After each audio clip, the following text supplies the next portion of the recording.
Good evening, everybody. Shavua Tov, Chodesh Tov. We want to talk about a very important subject, is because unfortunately in our generation there's so many people who are still looking for their soulmate, to their other half.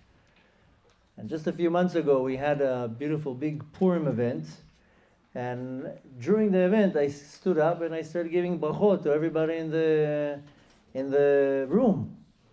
And after I finished, I told my wife, look at that, besides two people, everybody here is single. There were two people who were married, and then everybody else in the event was all singles. All the brachot, you should get married, you should get married, you should get married. At some point I stopped saying you should get married. I said, all of you should just get married.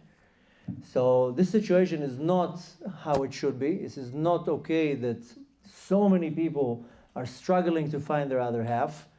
But unfortunately, the reality is that many people find it very, very hard to find their other half. Now comes another problem. Once they already find it, him or her, then how do you maintain a good marriage?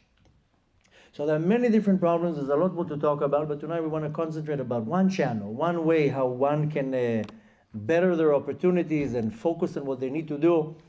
And you know, some of the lectures, they come off very easy and very soft, and sometimes when you need to get something done, you need to be a little bit more harsh and a little bit more straightforward. So please don't take anything personal that I say, but sometimes when I want to get a point across and it has to come out, and not always it comes with the patting on the hand. Sometimes it has to be a little bit harsh.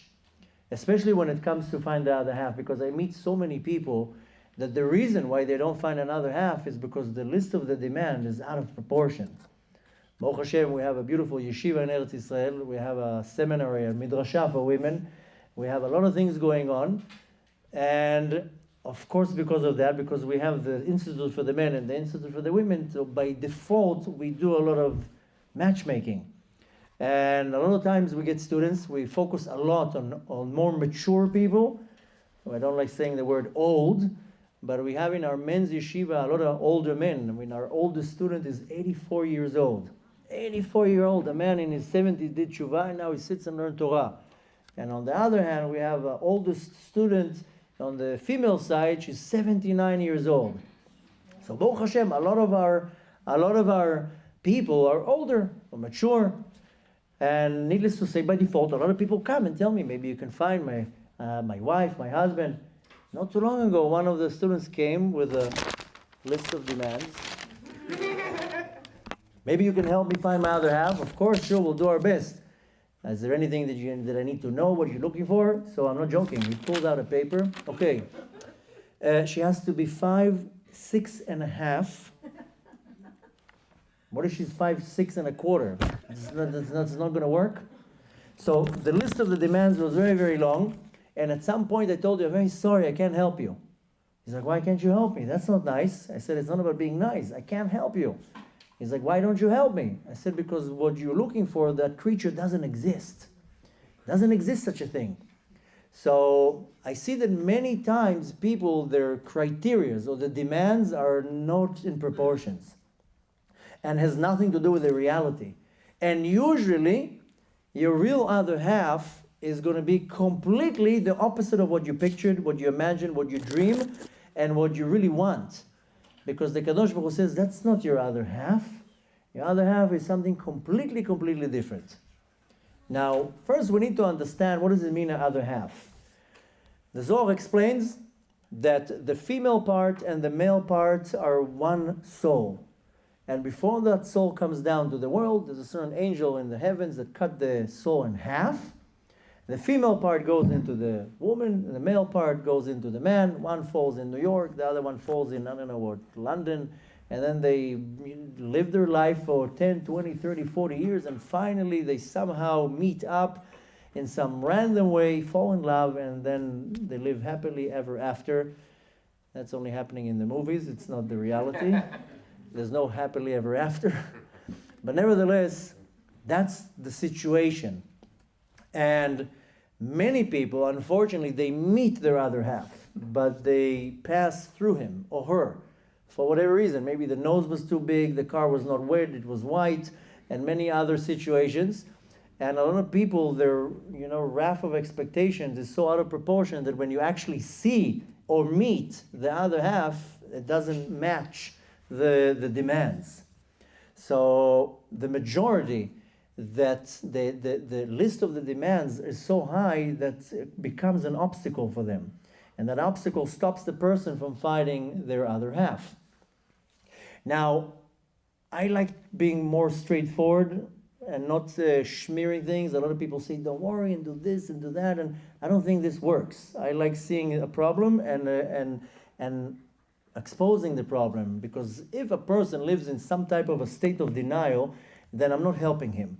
If I come to a person and tell him, you have a certain issue, and if you're not going to work on it, you're not going to be successful, then I'm deceiving that person.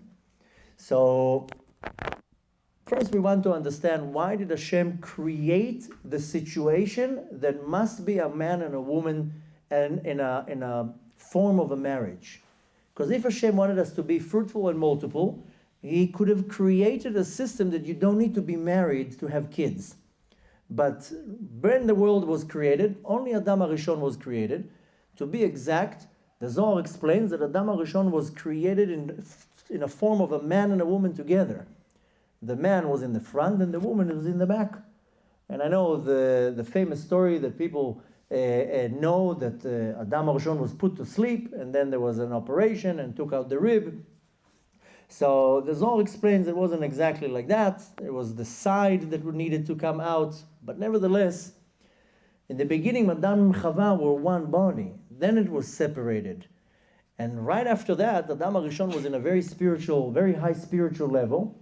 And the story says that in the beginning, Adam HaRishon was sitting on a kisei kavod, on a chair of glory, and everything was brought to Adam HaRishon to be named. Everything, all the animals, all the species, everything.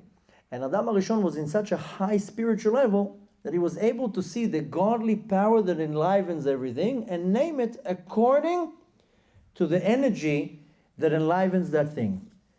Yesterday we had a beautiful lecture about the secrets of the name that we have, about the letters in our name. What does the letters mean? How does it affect my life? How does it affect my personality?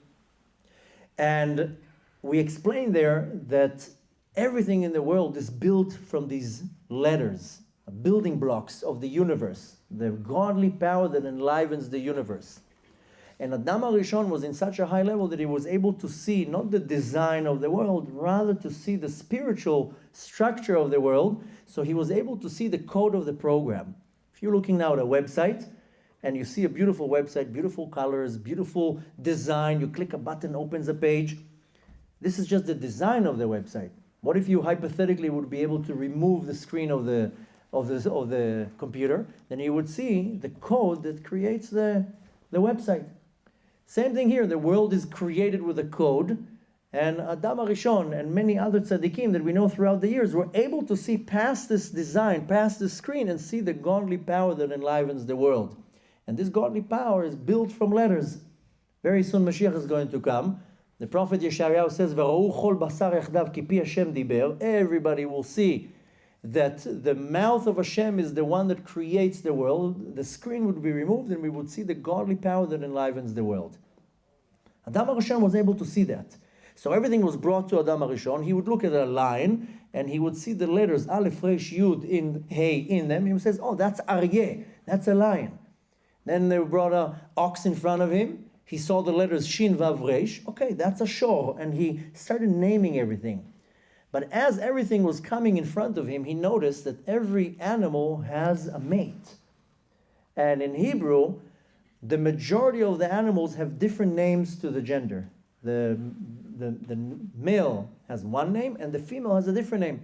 A lion in Hebrew is Aryeh and the female lion is Leviah. An ox is a shor and the cow is a para. So like this is almost all the animals. So at some point, Adam HaRishon was like, wait a minute, why don't I have a mate? I want also a wife. Hashem was like, are you sure?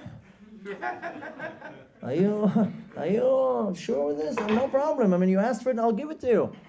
Up until today, we're praying for that. But, no offense, yeah? But Adam HaRishon says, I also want a mate. No problem. Hashem right away put him to sleep, and he separated Chava from him.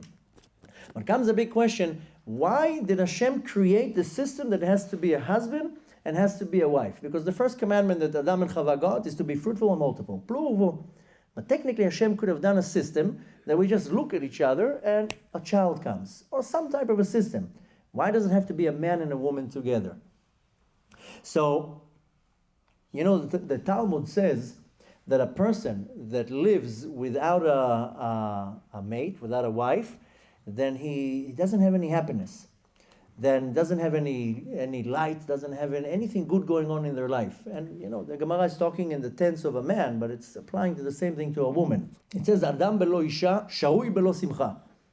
A man without a woman is constantly no happiness, no simcha, and no osher, and no hatzlacha, and so forth. So technically one can ask, why is the Gemara saying that? Hypothetically, when you're single, life is kind of better. You can go whenever you want, to wherever you want. You can do whatever you want. Nobody runs your business. Nobody tells you what to do. Nobody tells you to pick up the socks on the floor. You can do whatever you want. When I was single, I would learn like 16 hours a day Torah. Now, to help my wife, carry the shopping, help with the kids, do this, do that. Technically, sometimes I look at people and tell them, why are you complaining? I wish I would be now single. No, I don't have to pay for such a big house. Tuition, what's tuition? 6 kids. Shem Azor. So when you're single, you can eat here today you're there, tomorrow you're there. Technically, when you're thinking about it, it's kind of easier, better, and more free life when you by yourself. Why is the Talmud saying that if you don't have a wife, then you don't have simcha? I know, pretty a lot of people, when then they're single, they have a lot of simcha. But nevertheless, the reason why the Talmud says that you don't have simcha is because when you live by yourself, you cannot refine yourself. And really the purpose why we came down to this world is not to watch movies, not to go on vacations, definitely not to be a member of Facebook. Facebook has enough accounts. It doesn't need you to have another account.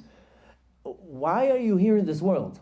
Have you asked this question to yourself, why am I here in this world? When I came here just to go from another vacation to another vacation and work all my life, and I have a purpose in this world. And if I don't know my purpose, then I'm in big trouble. I need to find my purpose in this world. And what is the Kadosh Baruch Hu is expecting from me? I didn't come here to live 60, 70 years just to spend my life on nothing. So I need to have a certain path in my life and to know what my purpose in life. And one huge part of my purpose in my life is to refine myself. Each and every one of us has a soul. The soul in the eyes of Hashem is like a diamond. And the Kadosh Baruch Hu gives us our soul when it's dirty and damaged. And he says, now refine it, now clean it. I don't know if you ever saw a diamond coming out of a diamond mine. It's dirty, it's not refined, it's not polished. Now you start polishing it. If you cut it nice, then it becomes a beautiful, valuable, expensive diamond. So we all come down here to this world, and we have to refine ourselves. The great student of the Arizal, Rabbi Chaim Vital, he says in his book, one of his many books, in the book called Sharei Kedusha, that we came down to this world mainly to refine our character traits.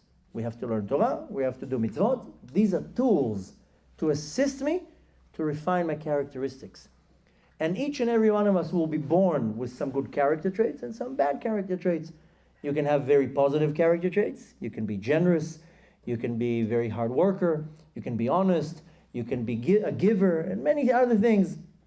And on the negative side, you can have a problem with anger, with patience, with being judgmental, with being jealous. We all have a long list of good and bad character traits. I need to know how to recognize my good character traits so I can empower them. And I need to be humble enough to recognize my bad character traits so I know what to work on. Now, most people, their ego is a little bit out of control. Their ge'ava is a little bit too high. And if somebody will approach and tell them, listen, you have an issue with anger. I don't have an issue with anger. Well, yes, you do. But they don't want to hear about it. Or you come up to a person and tells them, listen, you're a little bit not responsible. I'm not responsible? How dare it? I showed up this week one time on time. So most people don't like being criticized, and they get offended mainly because they know it's right. But it doesn't mean you're a bad person. Each and every one of us possesses a few, sometimes some people it's more than a few, but some negative character traits. It doesn't mean that you're bad. It just means that this is the portion of what you got that you need to work on. So first of all, regardless to what we're talking tonight, a person has to be humble, whether it doesn't matter right now, married or not married, we're putting it as a side note. A person has to be constantly be humble enough to be able to look in the mirror and to see his own faults and to say, yes, who am I kidding? I have a problem with anger. I'm judgmental. I'm very narrow-minded. Whatever it is, I get jealous like that. I'm very impatient. Most people, they wake up in the morning and they come to look at the mirror. Wow. Wow. Hashem outdid himself here.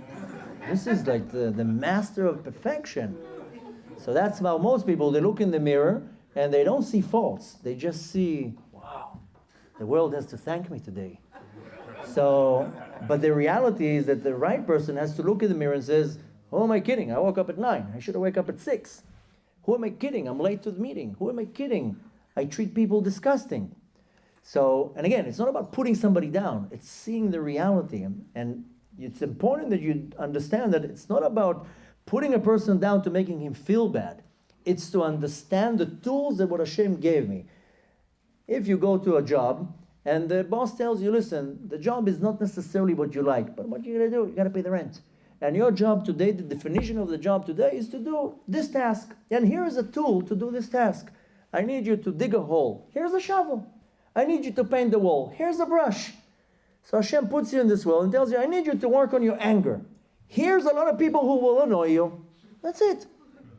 And then Hashem gives you a few tools how to deal with it. And there, go ahead. Start refining your character traits. So the teachings of the student of the Arizal, Rabbi Chaim Vital, he says, we came down to this world, letaken et hamidot, to refine my characteristics.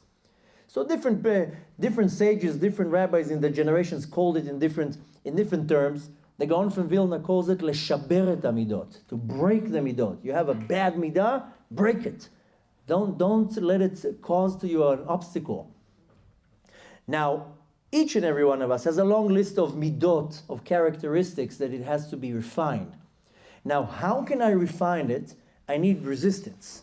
If you go now to a gym, you pay top dollars to the best gym in your city. If you go in there and you just sit like this next to one of the machines, you think something's going to happen? Nothing's going to happen. You need to start moving around. You need to push and to pull and to lift and to... You need resistance. And even if you go by yourself and you start doing like that, then what's going to happen? Nothing. You need resistance that when you push, that thing is pushing you back. When you pull, then it's holding you back. So I need to refine my character traits. I need something that will cause a resistance. If I need to work on my patience, if my character trait is a problem with patience, then Hashem is going to put all the people in my life that are going to cause me to lose my patience. And if I need to work on anger, then Hashem is going to give me a wife that's going to drive me nuts, a boss that's going to drive me crazy, kids that are going to put things on the floor all day long. And why? Because that's my task or my mission in this world. That doesn't mean you're stuck with the same mission the whole life. Could be that from age 10 to 20, you have to deal with one thing. Age 20 to 40, you deal with another thing. You need to be humble enough to be able to receive the job offer from the Kadosh Baruch Hu to understand, what does Hashem want from me? How many times things don't work out in your day and you stop there and you're saying, Hashem, what do you want from me? Wouldn't it be great to get like a WhatsApp message saying, I want you to be a little bit more polite. Why didn't you say so? So we constantly ask Hashem, what do you want from me? Just imagine how cool it would be if Hashem would answer you. But the point is that He does answer you. You know how He answers you? He puts people in front of you. Everybody in your life are mirrors. Your parents, your siblings, your friends, your boss, your neighbor. And if you're smart and mainly humble, you look at every person in your life and you recognize, what does Hashem want from you? And if Hashem wants you to work on your anger, on your patience, on your generosity, whatever, He will put those people around you. And you just have to have the right perception to understand that. So when the Talmud says, A person that is not married doesn't have simcha, doesn't have a blessing, doesn't have happiness. Why? Because you don't have the resistance. You don't have the partner to make you work on yourself. That's why you can reach to the real ultimate level of simcha, because if I have to do a certain task in the world, then my wife will be the one who's going to cause that. Unfortunately, society has poisoned our minds through movies and media and advertising and so forth with what marriage is about. You ask now a person, what is marriage about? You're thinking you're walking down the coast, the beach, holding hands, and love, these hearts everywhere. And that doesn't even work in the cartoons. So people, they're imagining all sorts of things. Marriage is not about walking into the sunset and I love you. It doesn't work like that. It works on the first date and that's it. And then the whispering is like, shut up. So really this is, and I grew up very, very not observant. So the media, it brainwashes you. And you see commercials sometimes, and the commercial is, the message behind the commercial is so refined that it affects your subconscious, and we are really affected by media and commercials and movies. And most people think that marriage is literally about romance and love, and this is not marriage. I don't know many couples that walk hands in hands and they kiss, and this is just as good for maybe the first 3 months. So the thing is that when people are looking for the other half, they have some type of a dream. She has to look like that. And if she doesn't, then no. I told you, not too long ago, another person came to me, and he told me the same thing when he wanted me to help with finding a shidduch, and he told him she has to be 5.6 feet. And I said, well, I have a wonderful lady. Really? She's gorgeous. Really? Yeah, and she has a lot of money. Wow. And she's this and she's that, but she's only 5'4". No, I don't want her. What, are you serious? You're talking here about a little, so bend down a little bit. What's the big deal?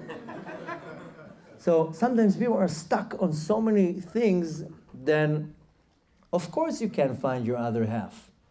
Now when I became observant and I was looking for my wife, then I went to the first matchmaker and she told me, what are you looking for?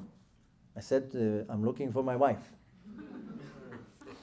Okay, like what are you looking for? I said, my wife. You don't have any requests or, well, she needs to be Jewish. Of course she's going to be Jewish, but what are you looking? I said, I'm looking for my wife. I don't know how she looks. I don't know how she acts. I don't know if she's Sephardi or Ashkenaz. I don't know if she's tall or short. I don't know. I never met her. But I'm looking for her. The Shadchan couldn't figure out what I'm saying. I said, what don't you understand? Whatever you bring me, I'll analyze it, and if she fits, it fits. And the first date I went on, she was divorced with a kid. And I'm like 28, and I'm like, okay, if my wife has to be divorced and come with a kid, then that's my wife. What, am I going to shoo her off because she's coming with baggage? I also have baggage. Most people say, no, divorce with a child, no, it's not for me. I'm not going to raise somebody else's kid. What if that is your wife? What is that your other half? You're going to shoo it off because it doesn't fit well into your imagination? So most people, they have it completely wrong. They draw a certain line, what needs to be, how it needs to look, and then when you're looking at the actual, I don't want to say the word, doesn't sound nice, but when you're looking at the product, you don't recognize the qualities of the product because you're looking at something completely else. And this is a problem with many people, and I know a lot of people say, no, it's not me. I don't know what he's talking about. Well, if you don't know what I'm talking about, then good. But I see with many people that the list of demands is out of proportion. I know you should have a few list things that you want her to look a certain way or behave a certain way, but this is so irrelevant. The look, after 10, 20 years, after 5, 6 kids, the looks completely changes. The other day I took a haircut. I know it happens sometimes. I barely have any hair, but I took a haircut. I came home and I took off my yarmulke and my kids started laughing. I was like, why are you laughing? It's like, how about you bald? I was like, well, why you don't say to the world that I am. I wear a big yarmulke, so you're not going to see anything. But they were laughing at me that I don't have any hair. And I said, well, every year, I lose hair. The yarmulke becomes bigger and bigger. And, at one point, I'm just going to go with a helmet. So, but they were laughing at me that I was losing hair. And I was like, you know what, I don't care if I lose hair. It's irrelevant, so what? But that's how Hashem wants me to look, when I'm going to stress over the fact that I'm losing some hair. But for them it was very amusing that I look a certain way. And I told them, you know, it's so irrelevant how the external part looks. What's important is the internal parts. You know, when you look at the product from the outside, you might be fooled by the design. The inside is what makes the difference. Our sages 2,000 years ago says, Al tistakel bakankan ela b'ma shebetocho. Don't look at the, you know, in English they translated it, don't look at the cover, the book's cover. Look at what's inside. But 2,000 years ago, 2,500 years ago, our sages said in the Mishnah, don't look in the jar, just look what's inside. So sometimes the answer to all my questions is right in front of me, but I'm ignorant enough, or my ego is out of control, that I don't see what's in front of me. And the thing is that, like I said before, my wife is my resisting tool. I know it sounds very mechanical, but I'm saying my wife is the person that is placed in front of me that will touch all the buttons that need to be pressed to get me out of my kelim, to get me out of order. So if I need to work on anger, my wife will be annoying. If I need to work on patience, my wife is going to throw things on the floor all day long. Whatever it is, my wife is the one who's going to make me work on myself, work on my midot. Now, the first step and most important is that you can't think only of yourself. Most people, when you come and ask them, what do you want in your other half? She needs to look like this, he needs to look like that, minimum an MD, a BMW, and 170,000 a year. So there's a long list of demands, which is okay. But I never heard anybody saying, who cares what I want? Let's see what the other side wants. Have you ever thought of that? Usually when you come to look at your other half, she needs to be like this, she needs to be like that. He needs to be like this, he needs to be like that. Never heard anybody saying, you know what, I don't care. I care, what can I give my other half? How can I make my other half feel better, make her life a little bit better, and so forth. So the first and most important is that person has to stop thinking of themselves. Because this is the number one recipe for disaster in marriage, is when you think of yourself. And a lot of people, they don't get married, not because they're not worthy or what, because they're not proving to Hashem that they're ready to go into a relationship. Because Hashem says, listen, I need you to treat your wife nice, because your wife is a diamond, and if you're not ready for that, why should I bring her to you? Most people in relationship, this is the recipe for disaster in all relationship, is when one person is selfish and they're thinking of themselves. What is in it for me? If you're going into marriage and your way of thinking is, what am I gaining here? Then even if you find your other half, it's not going to be successful.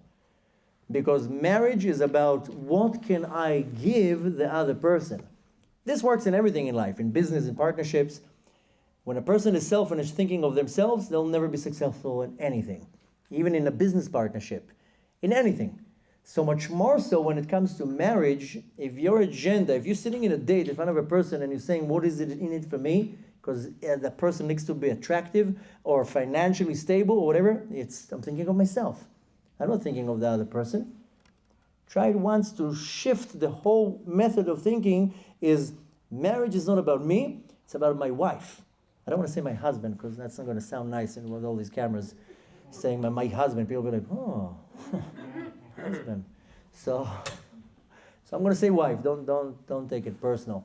But I'm saying marriage is not about me. This has nothing to do about me.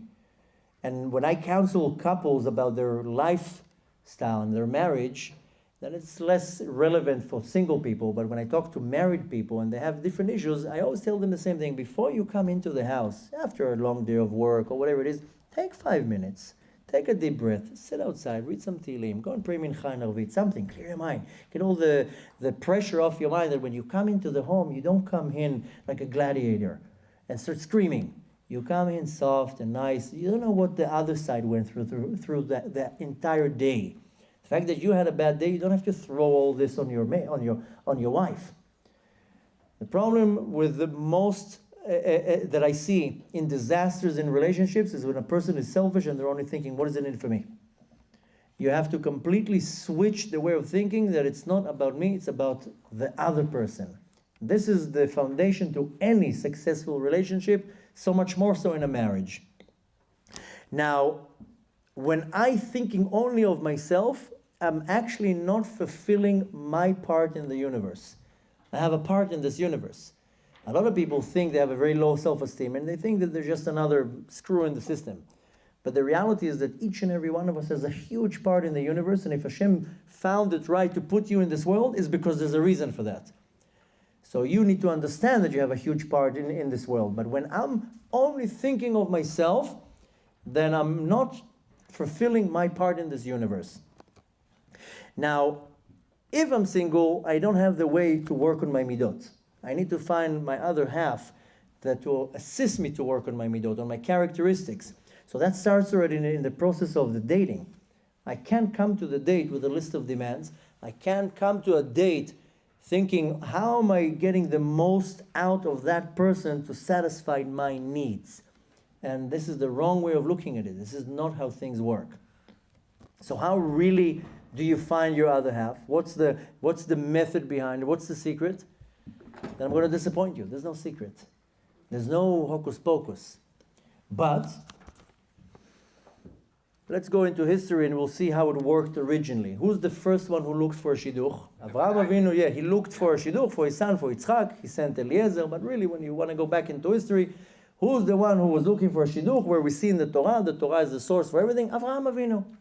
Now, Avraham Avinu, when you say the word Avraham Avinu, you imagine like this old man with a camel. And no, Avraham Avinu was a tycoon. He was a trillionaire. He was a minister. He could control the entire world. Kings came to him and bowed down to him. He was something huge. We're imagining some old guy, with shaking hands in a tent. He was like the man of the century. Now his son, Yitzchak, was attractive, strong, smart, rich, the son of Avraham Avinu. Technically, Yitzchak couldn't get anyone he wanted. Technically. Just think of the dynasty. Who's Avraham Avinu? Where they come from? That wealth and status.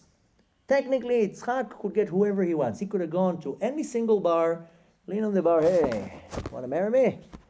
But Yitzchak didn't do that. Yitzchak was sitting and learning Torah. Avraham Avinu sends his servant Eliezer to look for a shidduch. Most people, they go after their eyes, whatever the eyes see. When people go on a shidduch, there's so many people that when they're looking to get married, they go on all sorts of different websites and they put, a profile. We started now, because we have, Baruch Hashem, such a big organization, we started doing shidduchim, like matches, but in a completely different way. There's no profile. You don't post your profile for other people to look. We take the profile, we have the matchmakers, and we go in a very sophisticated way how to match the people. We have a method. And we take all the information, and the match is done not because when you see each other. You go on a website and you see profiles, what are you looking for? You're looking for how the picture looks. And if there's a profile without a picture, you skip that in a second. I want to see how the person looks. Try to go once on a date without looking at the person. You know why? Because the look is deceiving.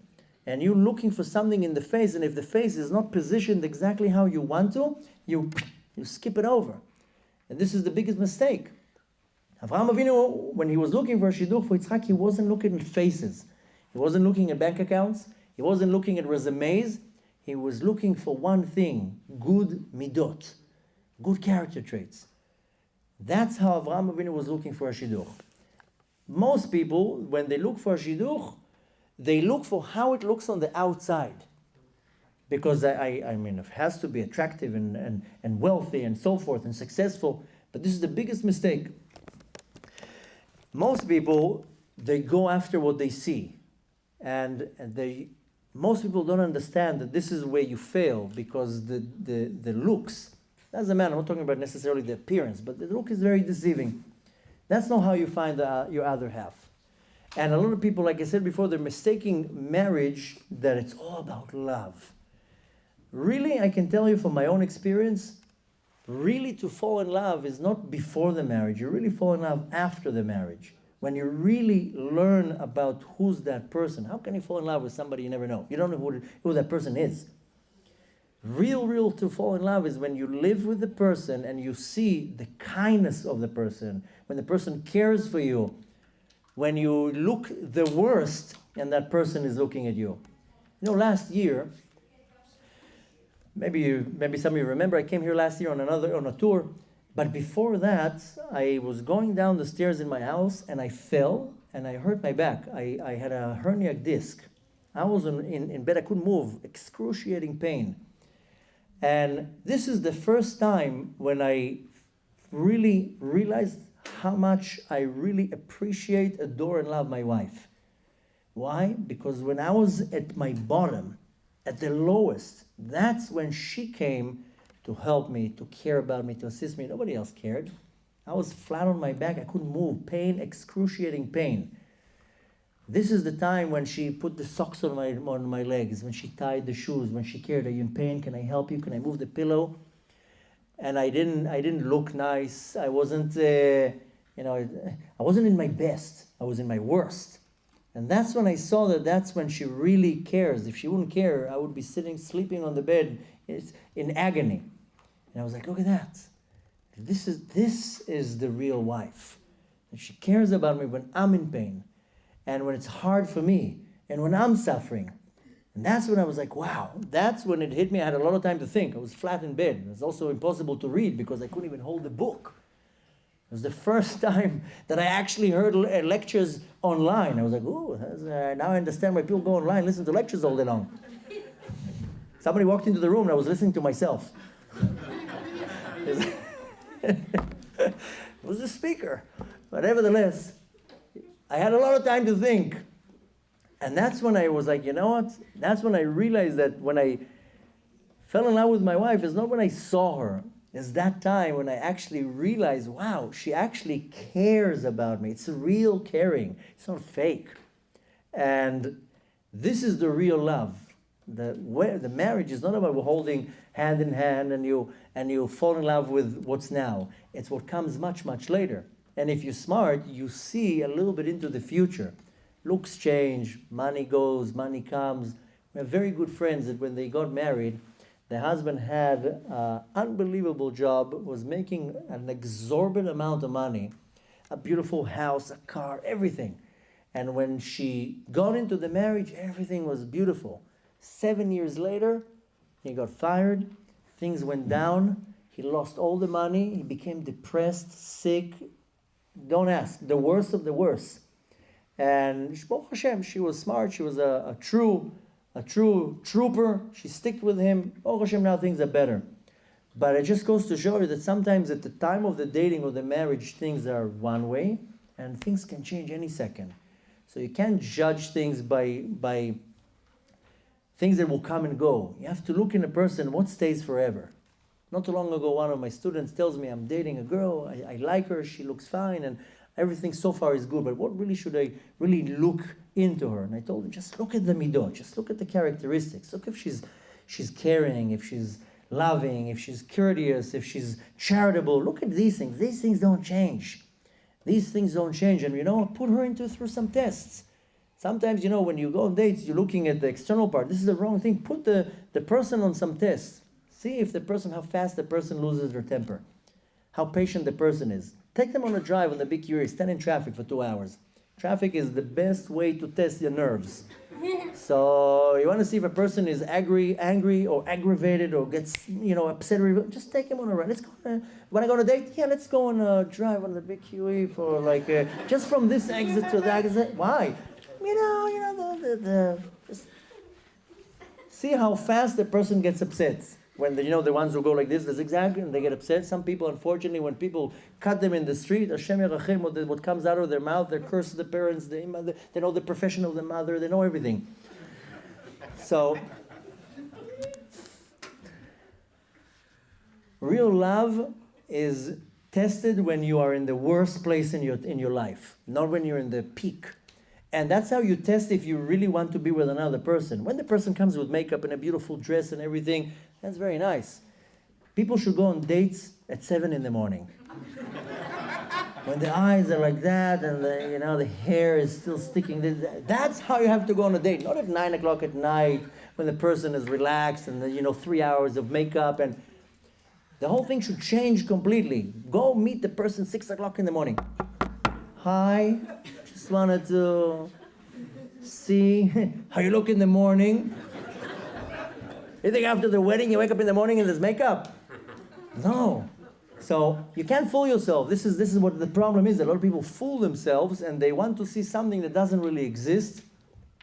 You have to be realistic. Now, going back again to the love part, the real love is not when you date. The real love is developed through the years. When it's really your other half, the love grows. In a lot of groups, in Hasidic groups and different Orthodox groups, there's a match, and they don't really know each other. They go on 2-3 dates, everything seems to work. Well, that's it, they get married. They don't even know who they are. They look at each other in their wedding, ooh, that's you? Ooh. But nevertheless, in a lot of the cases, these are the most successful marriages because it's not based on anything external. It's based on perimeters. And it works. I told you now, when we're doing all these matches, we don't show each other profiles. People say, show me how she looks. I'm not showing you anything. I'm not showing you how she looks. You're going to go to the date. What, a blind date? No, I'm not a blind date. We're going to go through all your information, and we match it. Like they used to do 2,000 years ago. And you know what? The match is perfect. Why? Because there's no schmutz around. There's no financial status. There's no looks. And the love is developed as you go. A lot of times I hear from people that are dating, but I don't really love him. You love him. You know him for 3.5 weeks. What do you mean you love him? What did he do to prove to you that you can develop love? So first and most important that you have to be extremely not selfish and think of the other person, not to look at the external part. We have to really look at the inside, the pnimiyut of things, and not the external part. External things, they come and go. So this is one of the most important things. There's no hocus pocus. But how do you start looking for a other half? When Eliezer, the servant of Avraham Avinu, went to look for Shinduk, if you remember the story, he came to the well and he was looking for a girl. Why would he go to the well? Wouldn't you go to a club? Why are you going to a well? Because he knew that if he goes to a club, she'll be dressed with makeup and a dress and she would look the best. He says, I'm going to go to the well where she's going to come dirty. The hair is not going to be all in a ponytail. She's going to be working. You're not going to work with high heels and makeup. So he went dafka to the well. And he says, I want to see the girl that's going to do chesed. He was looking for the one who's going to care about somebody else. And what has he found? A girl that cares about the thirst of an animal. She gave water to the camels. And he's like, that's the one that will fit my master's child. And along this line, this is where we have to think, what is good for me, not how it looks. That's why, going to a club to look for your other half, you're not going to find anybody. I mean, okay, so once in a blue moon you hear about a couple that met in a club. You don't meet your wife in a club. And you trust me, you don't want to meet your husband in a club because it's all fake. This is not where you're going to find the real other half. Now, you can lie to yourself, live in denial, get married, and 10 years after that get divorced. Why? Because it's, you dated for 3 months, everything looked good, and then things passed. The real other half, the connection is spiritual. It's not physical. It has nothing to do with the physical. Now, don't get me wrong. It has to be compatibility in the physicality. It has to be attraction. Has to be, a lot of common denominators. It's not that I'm just saying go completely blind. But that has to be secondary. Needless to say, of course, it has to be some type of an attraction and things that you like about the other person. But the real search is coming from a more deeper place. Now, like I said before, a lot of the times people don't get married not because they're doing something wrong. It's because they're not proving to Hashem that they're ready for marriage. And Hashem says, listen, your other half is ready. You're not ready. And I gave a lecture a month ago, you can look at it online, where I'm explaining how, and this is sourced in the Torah, that if one person is in a certain spiritual level and the other half is not in the same spiritual level, they might not find each other. Because the one who's much, much greater in their spiritual level, they're going to match to that person from the heavens, a person in their level. And then you don't find your real other half. I know it sounds very, very sad, but that's what the Torah explains. And I always give the same example that many years ago, when I got married, we were a group of friends, and around the same year, everybody got married. Besides one girl. And she couldn't find her husband. And every event that we went, everybody was married. She was the one sitting by herself. And there was nothing wrong with her. She was young, she was very attractive, very successful, smart. An amazing catch. Could not find her husband. And as the time goes by, we all started at the same time to have our first kid and the second kid. And we're kind of the same group of people. We grew up together. And she was by herself, sitting always by herself in the weddings. She was all by herself. We couldn't figure out why she can't get married. Baruch Hashem, 4 years ago, I lived in New York and I made Aliyah to Eretz Israel. And before that, I lived in Los Angeles for about a year. Okay, we moved to Los Angeles. We were like visitors there. We were new. My wife tells me, don't ask where we're going to eat on Shabbat. So I'm like, okay, who? She's like, remember so-and-so? I'm like, of course. She lives here. She invited us to Shabbat. And I was like, oh, great, beautiful news. And she tells me she's married. I'm like, what? Wow, amazing, even better news. Okay, we go there on Shabbat. Beautiful house. We meet the husband. Like a Mr. Perfect. Tall, handsome, huge, beautiful home. Good job, very stable, sharp, courteous, polite, literally like a perfect husband. Okay, we're talking, we see a little kid running around, like a perfect life. Wow. Of course, we're so happy for her.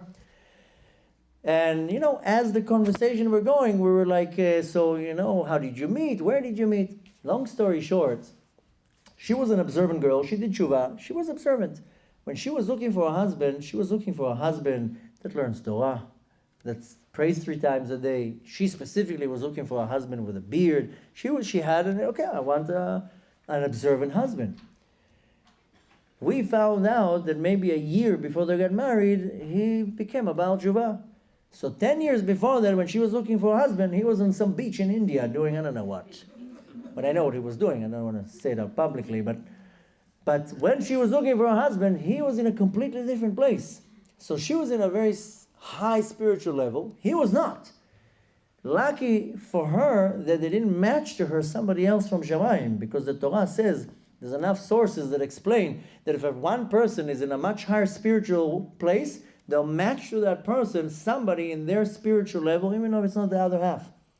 And the other one will have to wait, or whatever it is, and there's many different scenarios. In that specific case, she didn't get married for so many years because he was in his journey. And finally he did tshuva. Hashem smacked him in his face. He woke up. And a year later, he was already in yeshiva. Then he looked like what she was looking for. And finally, they got married. So many times, it's not that something's wrong with your other half. Sometimes something's wrong with you. And Hashem says, you're not ready. Your other half is already reached to the place that they're ready. You not. You need to step it up a little bit. So we have to understand that I have to prove to the Kadosh Baruch Hu that I'm ready to get married. Getting married is not just putting a ring on and that's it. It's a lot of hard work. A lot of hard work. You have to start developing this relationship with that person, and usually, the first month or 2 is okay, and that's it. Then you start saying, wait a minute, I don't like this person so much. It's not what I wanted. But that's not necessarily the situation. Sometimes it's exactly what you need. So first of all, I have to also prove to Hashem that I'm worthy. Now, really, when I look for the best advice to give somebody to get married is to stop thinking of yourself. That's why I started the lecture by saying, if I say something that sounds a little bit harsh, don't take it personally, don't get offended. But most people are selfish, they're thinking of themselves. And the way to know when you think of yourself is when you're looking for something too much. And you're looking at the person, you start in the date, and you start judging the person. He eats like this, he eats like that, she talks like this, she talks like that, and the voice is annoying, and this. And That's when you're thinking of yourself. Because you're saying, that person is annoying me, my highness. I mean, she's annoying me. Or maybe you're annoying her. Maybe she's not happy so much with how you're holding yourself. So really the first and most important rule, how I see it, is you have to stop thinking of yourself.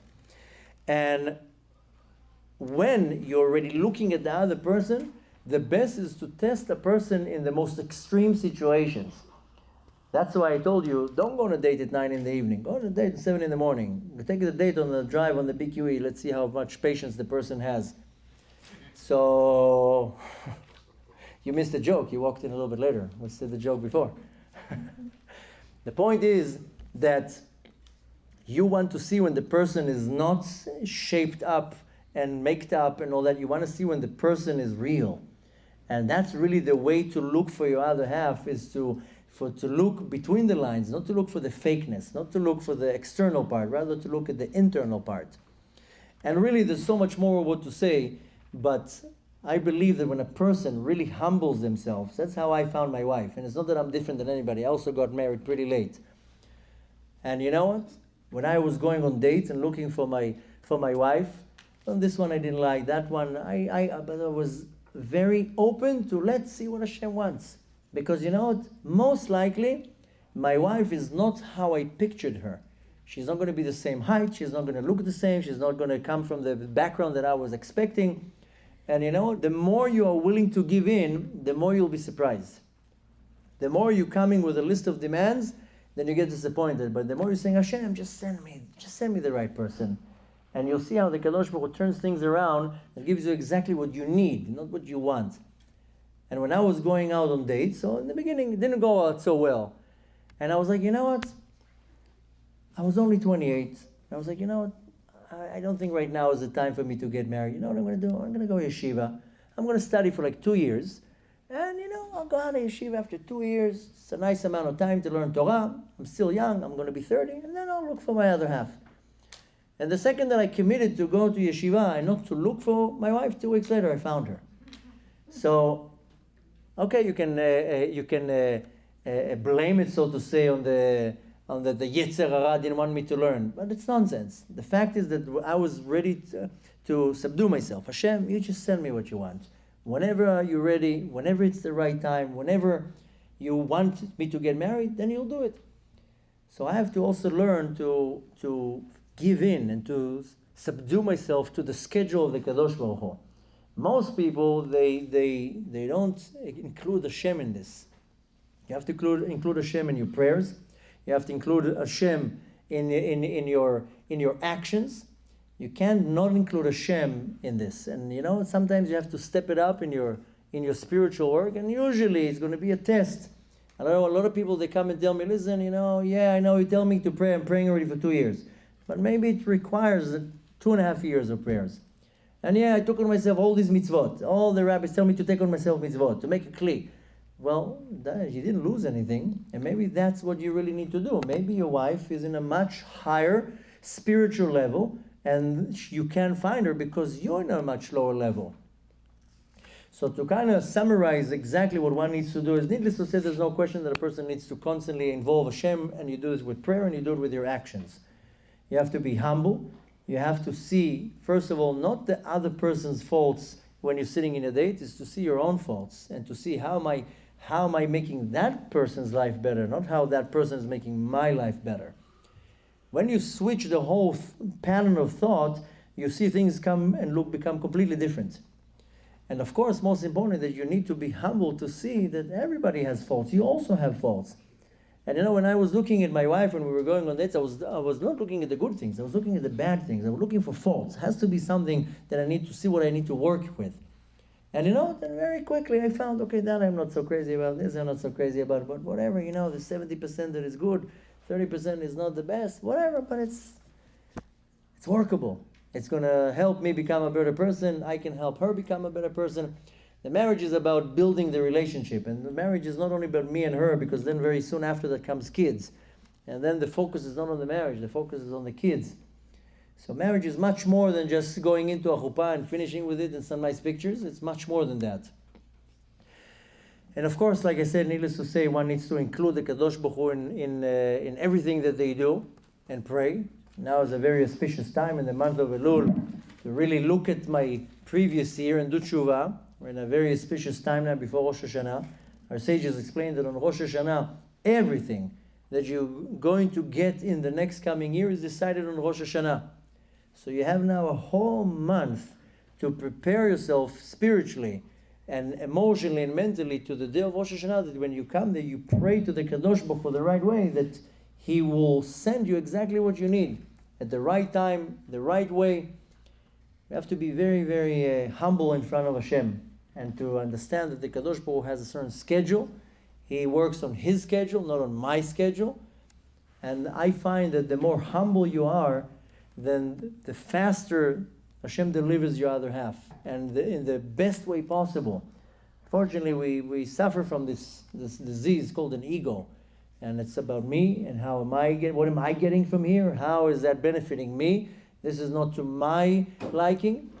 So the point from now on to take is not to just sit here, and I see a lot of heads like agreeing.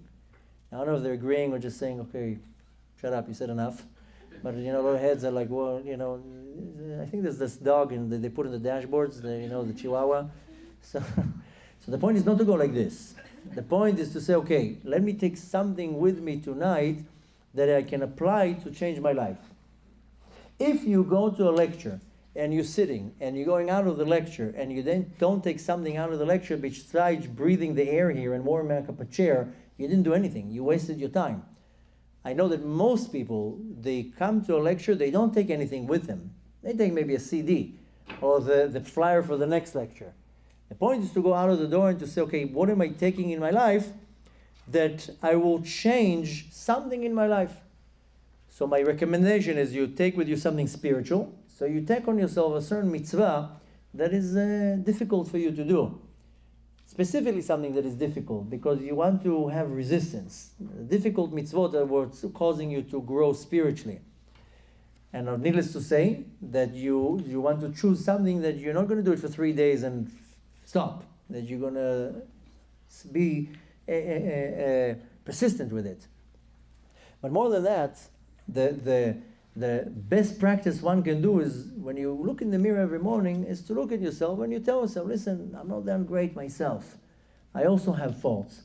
And if I'm changing my way of thinking, that it's not about what I gain from that, it's what the other person, what can I give another person? When I, in my mind, make a switch that I want to be a giver, I want to care about the well-being of somebody else, where can I make somebody else's life better? You start thinking more about the other person than yourself. You're proving to Hashem that here I'm ready to go into a relationship. Because a successful relationship is not about me.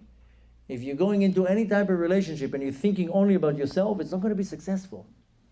So this message is the same to somebody single or somebody who's already married. I see so many people, they get married, they're already past the barrier of finding the other half. Now they're in the marriage and they just don't have a good marriage. Why? Because all they're thinking about is what is in it for me. So this is the deal breaker. You have to switch your whole pattern of thought. Is what can I do to the other person? And it's not, again, like I said before, it's not only in marriage, it's in partnerships, in business, in anything. You have to think, what can I do to the other person? So I will bless you, especially in such a beautiful and auspicious month, that Hashem should bless you all. If you're looking for your other half, that you should find the perfect and the right other half, and Hashem should give you the common sense, the understanding, to see really your other half when you see it. And it's not going to come in the colors that you were imagining. It's like ordering a car and you have a dream that the car has to be blue, and then they don't have blue, we only have the red one. Sorry, you're stuck with it for 3 years. So, chas v'shalom, this is not the same with marriage, but usually it doesn't come in the color that you ordered. And Hashem should bless you with the right common sense to see things clear, that you'll be able to recognize your other half. Not too long ago, one of our students, she came and she was like, I'm going on a date. And Baruch Hashem, for months, she was waiting to find somebody. Finally, Baruch Hashem, there was a date. And she was like, what should I do before I go on the date? So I told her, instead of being in front of the mirror for 3 hours with the mascara and the lipstick, Be in front of the mirror for 10 minutes.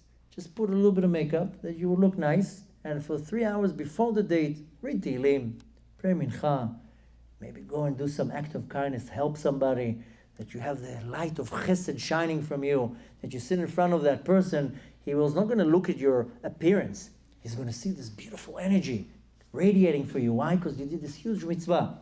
Prepare yourself to the date the right way. Don't prepare yourself in front of the mirror that every eyelash is in the right direction, every hair is like, I mean, just look normal, that's it, a nice clean clothes. But prepare yourself spiritually. You know why? Because when we do good acts, we do mitzvot, acts of kindness, charity, and so forth, your neshama is radiating. And you're projecting this amazing light that people see this energy, not the external, the physicality.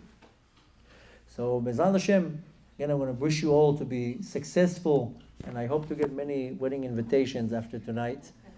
And Hashem should bless you to find your other half and build a Beit Ne'eman b'Yisrael. And you should merit to stand under a chuppah in Kedushim this coming year, and merit to have a beautiful home in the nation of Israel with many kids, many healthy kids, a house of Torah, a house of Yirat Shamayim. And the most important thing that I can leave you, the message that you should leave tonight is, what can I do to the world to make the world, and specifically my other half, better? And I can guarantee to you, that's how you convince the master of the universe that I am ready to a relationship, is to be much, much, much less selfish. When you start thinking of others, you'll see the Kadosh Baruch Hu will be, okay, now you convince me. Now I see you're ready to go into a marriage. And you'll take care of your other half. You'll take care of the kids. And you're not going to think just of yourself.